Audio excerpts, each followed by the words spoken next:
Bismillahirrahmanirrahim. Alif Lam Mim. Ahasiban nasu an yutraku an yaqulu amanna wa hum la yuftanun. Walaqad fatanna alladhina min qablihim fala ya'lamanna Allahu alladhina shadaqu wa la ya'lamanna al-kadhibin. Ya, masyaallah muslimin, Bapak Ibu yang dirahmati Allah, bismillahirrahmanirrahim. Alhamdulillah kita senantiasa bersyukur kepada Allah Subhanahu wa taala bahwa sebentar lagi kita dipertemukan oleh Allah Subhanahu. Itu bulan Ramadan, insyaallah Sabtu yang akan datang. Ya, karena Sabtu yang akan datang, sebenarnya saya ingin melanjutkan sisa-sisa materi yang saya sampaikan bulan lalu tentang hati-hati terhadap iman, hati-hati terhadap iman kita. Ya, kalau nanti waktunya cukup, ya mungkin saya akan. Kalau tidak cukup, saya coba sekarang menyampaikan pidato Rasulullah SAW menjelang Ramadan. Pernah dengar? Tidak pernah dengar sampai apa ya pidatonya Rasulullah SAW menjelang Ramadan yang disampaikan pada akhir bulan Syawal. Pernah dengar apa tidak? Jangan. Masa jadi umat Islam mulai tahun ini. Umat Islam mulai tahun berapa zaman masuk Islam? Tidak pernah mendengarkan yang disampaikan Ustaz bahwa ini pidato Rasulullah SAW yang disampaikan pada akhir bulan Syawal menjelang Ramadan. Tidak pernah. Terus yang ngaji itu tidak yang ngaji. Saya tanya yang ngaji itu apa yang nyampaikan? Masa nggak pernah nyampe? Coba sini asli masjid sini. Bapak saya ngangkat asli masjid sini, angkat tangan. Masuk sana. Belum pernah dikaji. Oh belum pernah. Nah ini saya sampaikan supaya sama sebagai umatnya tahu pidato Rasulullah menjelang Ramadan. Kalau soal pemerintahan Islam itu mesti negara khalifah menyampaikan. Kalau karena Indonesia negara demokrasi, tak mungkin Pak Prabowo menyampaikan. Ya, nanti kalau Khalifah Islam sesuai dengan janji Allah dalam surat 24 ayat 55 itu janji Allah tentang khilafah mesti terjadi.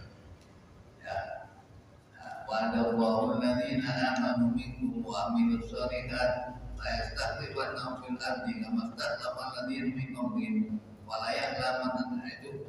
Itu nanti janji Allah itu mesti terrealisasi. Pokoknya kapan? Sebenarnya ini sudah hampir waktunya. Waktunya ini. Jadi mulai Rasulullah SAW terus ajaran khilafah itu berakhir 1924.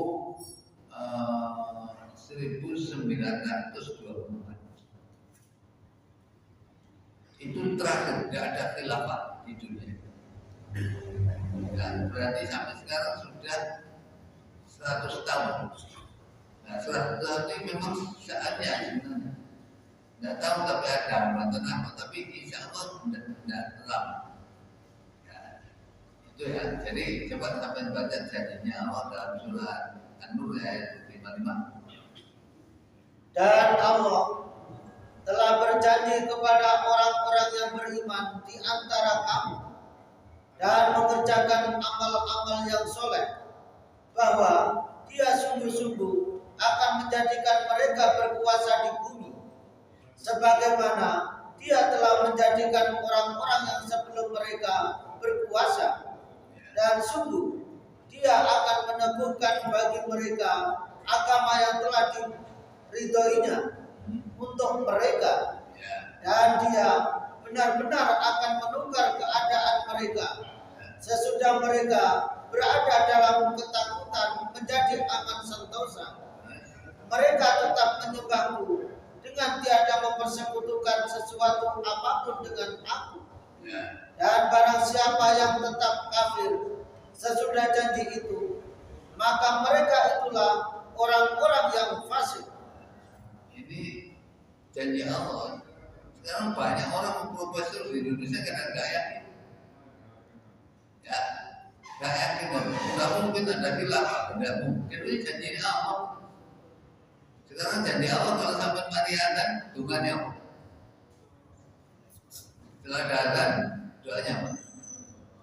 Allahumma rabbana terus wassalatul qaiman ati Muhammadan wasilatul fadilah wa ba'athu maqaman mahmudan ladzi ba'atha innaka la tuflihul apa yang terakhir? Innaka la tuflihul. Engkau ya Allah tidak pernah menyalahkan. Jadi kalau janji Allah hilang, mesti terjadi. Tapi di Indonesia Hizbut Tahrir yang memberikan mempelopor begitu dibuka. Ya, walau yang khawatirnya ini Republik. Ya, padahal tidak bisa, mesti terjadi. Coba kalau orang mengatakan Indonesia NKRI harga mati, iya. Saya nyandak sama baca surat 17 ayat 58.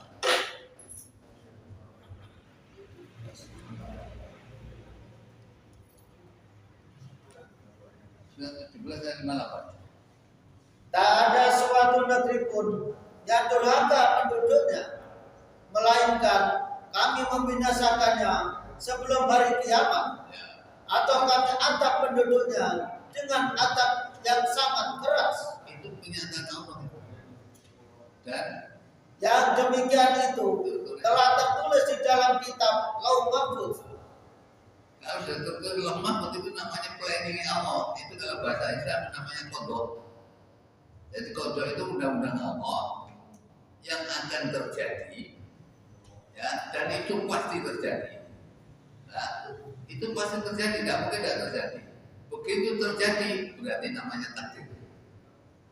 Jadi kodok dan kodok itu planning Allah, takdir itu realisasi daripada kodok. Jadi itu mesti terjadi, tidak mungkin. Siapapun orang Arab Saudi kalau ada orang-orang begitu kita ditangkap. Buatnya ini kerajaan. Tapi tidak bisa, tidak, itu mesti terjadi. Ya, nah inilah di Indonesia banyak orang-orang nggak percaya. Nah tadi Allah sudah mengatakan siapa yang tidak percaya terhadap ini maka mereka itu fasik. Apa fasik? Coba tempatnya orang fasik. Surat 32 ayat 21.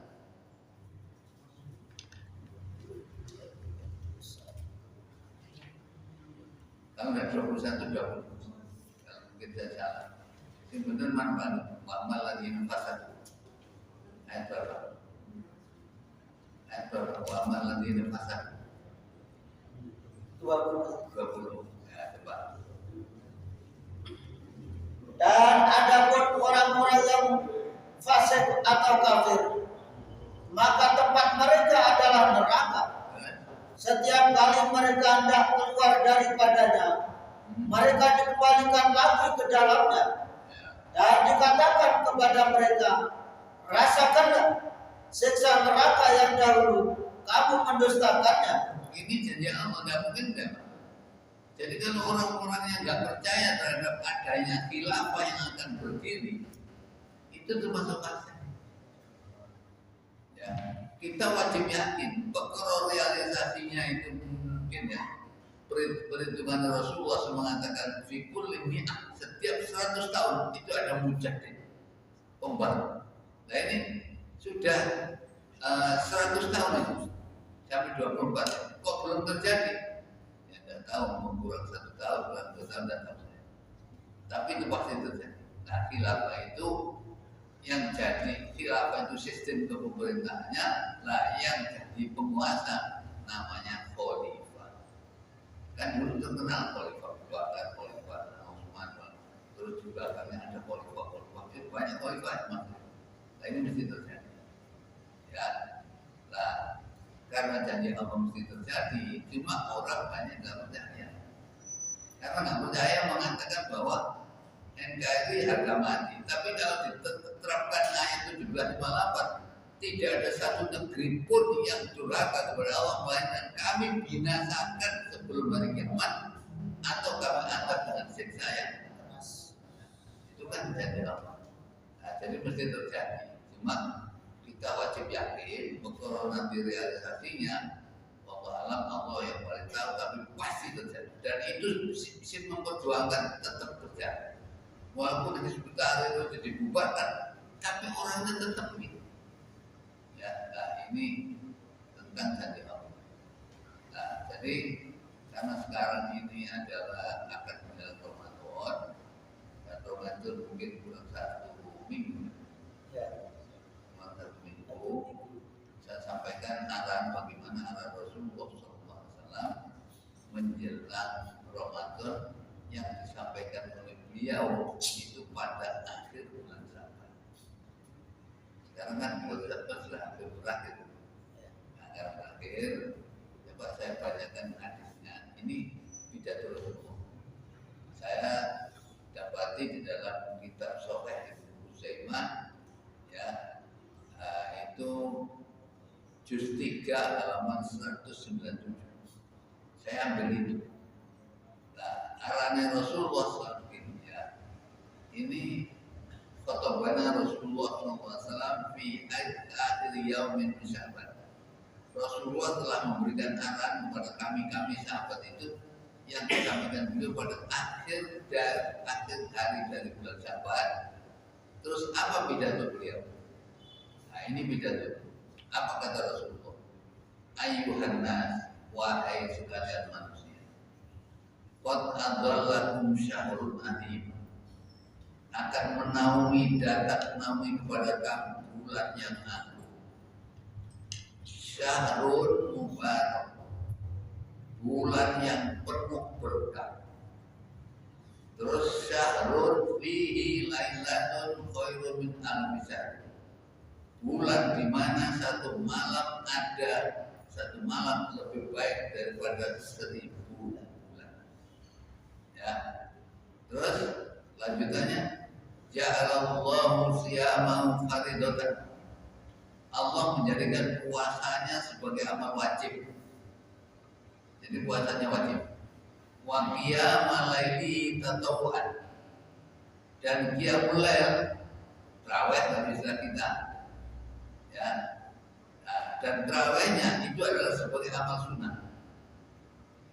Kemudian Rasul meneruskan pidatonya, man taqarraba fihi bi khoslatin, siapa yang mendekatkan kepada Allah dalam bulan tersebut dengan melakukan satu kebaikan, karena kaman anda fihi faridatan fi masiwa.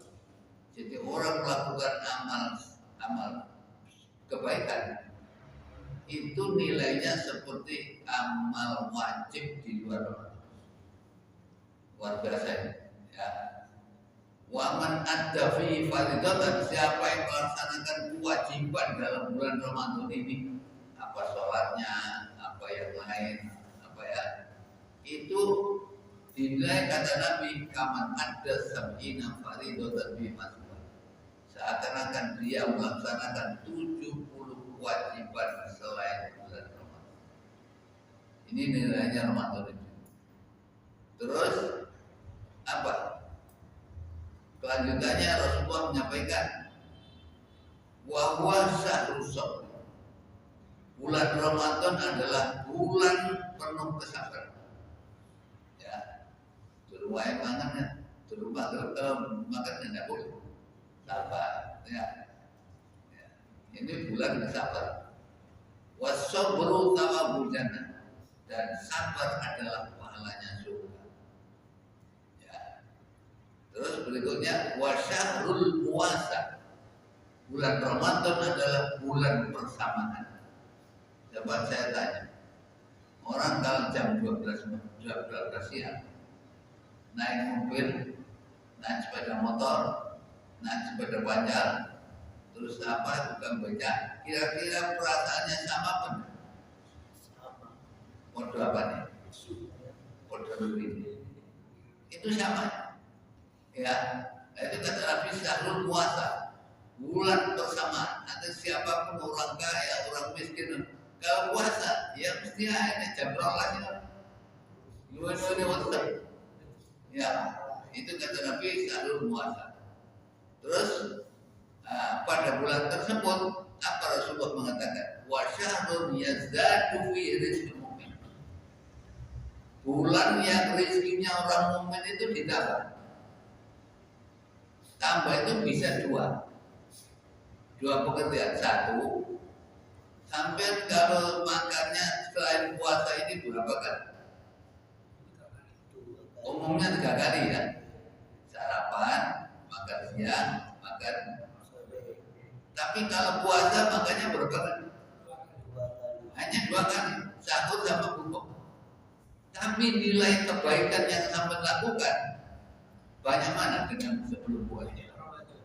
Banyak Ramadan kan gitu. Itu satu itu. Yang kedua mungkin memang ditambah betul sama Allah.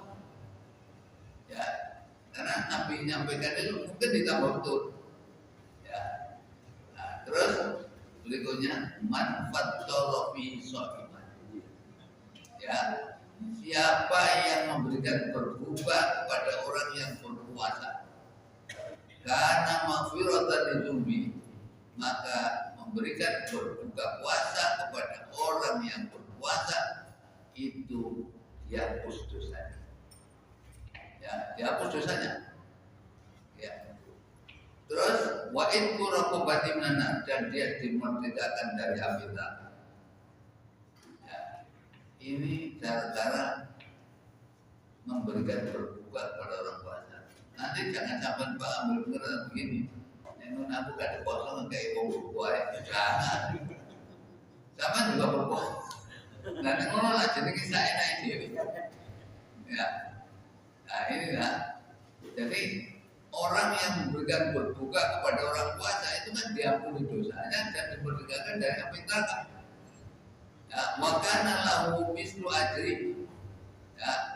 Dan dia diberikan pahala, ya, dari pahala puasa orang yang berbuka, orang yang berpuasa tadi, min ghairi ayat usamin al-ujuri saya. Jadi pahalanya dan jadi orang kayak buka puasa itu disamping dihapus dosanya dan diberikan pahala seperti pahalanya orang yang berpuasa.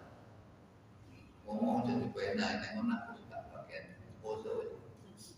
Kayak buat, nggak boleh kita wajib puasa, ya. Nah seperti itu ya. Terus ini kelanjutannya adalah sahabat menanyakan, kalau mereka berkata sahabat-sahabatnya, laisa kulluna ya najidu mayutir. Tidak semua kita Rasulullah bisa memberikan berbuka puasa kepada orang lain ini. Aku yang pas-pasan kan? Ya, itu sahabat mengatakan begitu. Terus dikasih solusi sama Rasulullah. Apa? Faqala Rasulullah mengatakan, yuktillah wa nisal. Orang diberikan pahala seperti pahala orang memberikan puasa, bukan puasa. Manfaat toroso iman ala takrotin. Siapa yang memberikan berpuasa kepada orang yang berpuasa, walaupun satu kurma. Satu modal itu sudah sama dengan itu tadi. Ya, ausar batamai atau seteguk air. Teguk air daerah apa? Kalau sini duduk sama itu untuk Banyuwangi. Apalagi di daerah saya, daerah Jawa. Macam mor-mor, mungkin bosnya tak kayak kamu mana, kamu mau biaya. Mau Banyuwangi, Banyuwangi. Berarti nemen nih. Sebab kalau Banyuwangi kan itu kurang ini. Ya, ausar batamai, au mutkatolabani, atau seteguk air susu. Itu antara gitu. Ya, nah ini. Terus wahuwa syahrul. Bulan Ramadan adalah syahrul awal Ramadan. 10 hari pertama Ramadan. Jadi kasih sayang. Wa awsatu maghfiratun. 10 hari yang kedua dosa diampuni. Ya. Terus yang ketiga, ya, jadi wa akhiru itu raqabatin minan, dan 10 hari terakhir orang akan dibebaskan dari neraka kalau orang itu berpuasa sesuai dengan yang ditentukan oleh agama. Ya, itu ya. Terus man khaffafa an man mulki, siapa dalam buat puasa sebagai majikan memberikan keringanan kepada pembantunya. Katakan kalau sampai misalnya kalau orang tidak puasa itu yang mendoli orang limo itu dapat terus bisa 3. Tapi kalau puasa itu kapok masih kalau bedolnya poso kan gitu, itu diberikan keringanan. Jadi siapa yang memberikan keringanan kepada pegawainya, ghafarallahu lahu, Allah mengampuni dosanya, wa taqaw minan, dan dimerdekakan dari api neraka. Ya. Oleh karena itu, apa anjuran Nabi pada saat puasa ini? Fastaksiru fihi min arba'in hisab. Perbanyak kamu dalam bulan Ramadan untuk melakukan 4 perkara. Ya, 4 perkara. Apa 4 perkara? Khoslataini tardawna bima rabbakum, 2 perkara yang membuat Tuhan ridho. Ya, jadi 2 perkara yang membuat Tuhan ridho. Apa 2 perkara yang membuat Tuhan ridho itu nanti di belakang. Ya, terus wa khoslataini la dan 2 perkara lain yang menjadi keperluan kamu. Jadi kebutuhan kamu mutlak itu 2. Terus untuk membuat Allah ridho itu 2. Nah, sekarang disampaikan dalam pidato selanjutnya, fa amal khoslatani tardawna rabbakum, adapun 2 perkara yang membuat Tuhan ridho adalah wa syahadatu alla ilaha illallah, yaitu kamu mengatakan la ilaha illallah, berarti tauhid, wa tastaghfiruna, dan kamu mohon ampun kepadanya. Makanya kalau orang berpuasa disuruh banyak membaca asyhadu an la ilaha illallah, astaghfirullah, ya. Nah, kan gitu ya. Nah, itu kan itu yang 2 yang membuat Tuhan ridho. Jadi kita harus banyak-banyak asyhadu an la ilaha illallah, astagfirullah, ya, asyhadu an la ilaha illallah, astagfirullah. Itu kan itu yang membuat Tuhan ridho. Ya. Nah, ini yang kedua. Terus kemudian yang 2 yang menjadi kebutuhan kamu, wa amalatani la nabi kumanuma, adapun 2 perkara yang menjadi kebutuhan kamu semua. Apa? 1, fatas aluna Allah jannah, kamu minta surga, wa ta'uduna minan nar, dan kamu ingin selamat dari api neraka. Itu kebutuhan kita. Kebutuhan kita kan dari surat makan roh. Itu 2 yang. Nah, terus ditutup dalam pidato ini, waman asbaha fi shaiman, siapa yang membuat kenyang orang yang puasa, saqahullah, Allah akan memberikan minuman min haudi, dari telagaku, kata Nabi, syarbatan, akan 1 minuman, la yadma'u, tidak akan haus, hatta yadkhulul jannah, sampai mereka masuk surga. Itu berarti akan diberikan minuman apa? Dari surga, dari telaga Rasulullah SAW. Itu luar biasa kenikmatan. Nah, kalau lihat pidato gini, rasanya kok enak mau surga. Tapi kalau sampai baca surat 73 ayat yang ke-17, coba surat 73 ayat ke-17.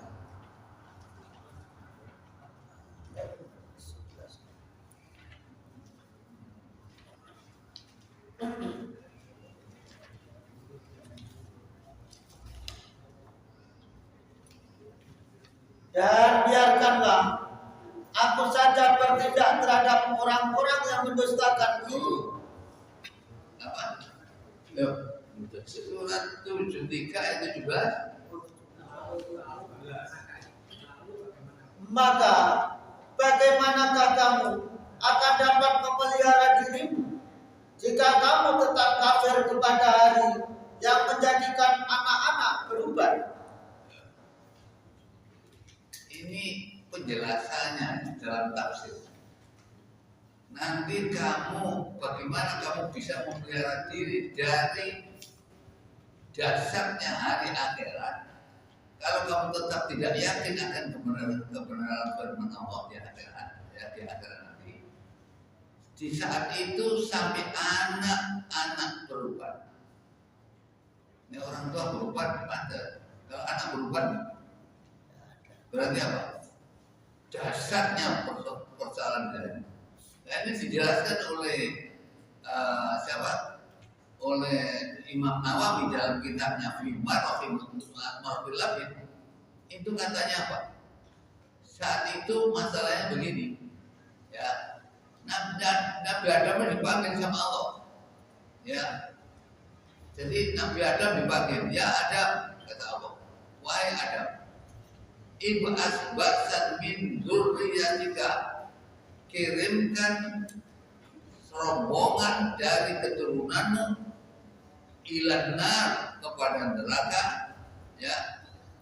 Terus Nabi Adam tanya, ya, Muhammad batuna, ya Rasulullah, ya Allah, apa rombongan yang kamu kirimkan ke neraka?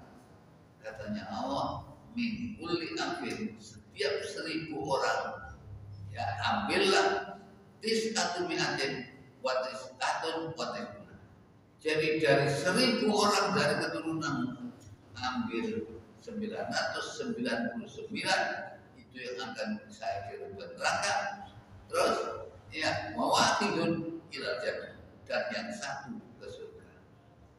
Saya mikir begini, saya mau ketika apa ya, akan tidak main-main, ya sampai anak berubah. Dan ini tafsiran ini telah disebutkan di dalam hadis, ya. Coba hadis ya saya bacakan ini. An Abi Sa'idil Khudri radhiyallahu anhu, dari Sa'idil Khudri radhiyallahu anhu, anin Nabi sallallahu alaihi wasallam, dari Nabi sallallahu alaihi wasallam. Nabi bersabda, apa kata Nabi? Inna Allah, sesungguhnya Allah itu mengatakan, yaqul, ya Adam, wahai Adam. Fayaqul, Adam menjawab, labbaika wa sa'daika wal khairu biyadika. Ya Allah, kesempurnaan adalah milikmu semua, kebaikan adalah milikmu. Terus apa kata Nabi Adam? Apa kata Allah? Fayaqul, Allah berfirman, ya, akhrij ba'sanna, kirimkan, keluarkan anak keturunanmu untuk saya kirimkan neraka. Kalau mama ba'sunna, ya Allah, kata Adam, apa yang maksudku kirimkan anak-anak keluarga kami dari neraka? Kalau Allah berfirman, min kulli alfin, setiap 1000 ambillah tis'umi'atin wa tis'atun wa tis'ina. Jadi ambillah anak keturunanmu 999, itu akan saya kirim ke neraka. Fa inda dzalika, ketika ada berita seperti ini, ya ibu sobek, anak kecil langsung berubah, ya. Wa tadkhulu dzati hamil hamla, orang hamil langsung lahir, ya. Wa tarannasa sukara, kemudian manusia kelihatannya mabuk, wa ma'mum bisukar, sebenarnya tidak mabuk, walakin ada Allah syadid, tapi siksa Allah yang dahsyat sampai membuat orang seperti itu. Coba ini sama baca surat Haji ayat 1 ayat 2. Sama ya. Surat Haji itu surat 22. Ayatnya 1 dan 2. Ya ayuhannas, Hai manusia, bertakwalah kepada Tuhan. Sesungguhnya kegoncangan hari kiamat itu adalah suatu kejadian yang sangat besar dahsyatnya. Ingatlah pada hari ketika kamu melihat kegoncangan itu, lalailah semua wanita yang menyusui anaknya dari anak yang disusuinya. Lalailah semua. Mesti kan kata masa suka roh mampu sudah. Kamu lihat manusia mampu padahal tidak mampu. Tidak ada gitu. Terakhir. Terakhir. Di bawah. Oh di bawah. Ingatlah pada hari ketika kamu melihat kegoncangan itu, lalailah semua wanita yang menyusui anaknya dari anak yang disusuinya, dan gugurlah kandungan segala wanita yang hamil. Dan kamu lihat manusia dalam keadaan mampu, padahal sebenarnya mereka tidak mampu. Akan tetapi adab Allah itu sangat keras. Ini kan sebenarnya kita itu tidak pernah berpikir begitu. Padahal kita itu harus berpikir bagaimana akhirat. Kapan orang itu akan selalu berpikir akhirat? Nabi mengatakan akhiru dzikra minal, perbanyak hal-hal yang bisa merusakkan kenikmatan. Hal-hal yang bisa menghilangkan kenikmatan mati. Ya, makanya orang ziarah kubur itu benar. Tapi tujuannya bukan kayak gembala, ngawur gitu. Ya, saya pernah ada teman dulu itu, saya masuk ke tidak tahu di kuburan mana, nggak tahu. Terus serang gini, ada jurusnya, Bapak saya mungkin ini kalau sama suka nih, terus saya ini sama tiket kembang ini kuburan nomor 6. Terus tiket kembang ini ya, ini dikiaskan kepada waktu Rasulullah SAW dulu itu melihat siksa kubur. Ada orang menangis karena siksa kubur. Langsung Rasulullah mengambil kelopak kubur. Kemudian diletakkan di situ. Mudah-mudahan Allah ya